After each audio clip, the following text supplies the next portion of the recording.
Kryeministri dhe kryetari i Partisë Socialiste Edi Rama mbledh sot grupin parlamentar, takim që vjen pas mbledhjes qeveritare të mbajtur disa ditë më parë. Mbledhja zhvillohet në Pallatin e Brigadave, e cila është parashikuar të nisë në orën 10 edhe pritet të zgjas gati 5 orë.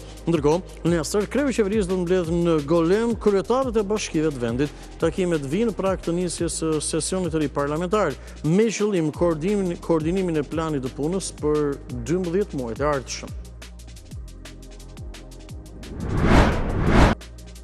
Një 18 vjeçare humbi jetën dhe 30 tjerë mbetën të plagosur për të lënduar si pasojë një aksidenti gjatë natës te ure Dajlanit në Durrës.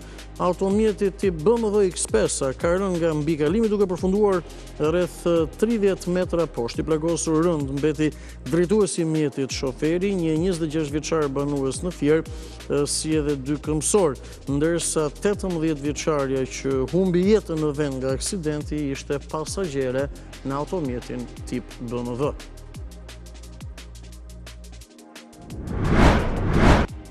Kuvendi do të rikthehet në punën e përditshme ditën e hënë, por klima tensionuar politike vën në vështirësi 2 reformat më të rëndësishme, ato zgjedhore dhe reformën territoriale.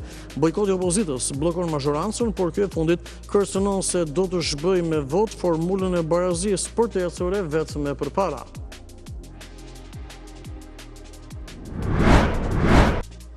Skaner të milionëve që qarkullojnë si donacione dhe sponsorizime në Shqipëri. Qeveria ka gati projekt ligjin e ri që synon të ndaj filantropinë e pastër nga tentativat për pastrim parash dhe ndikim të palishëm.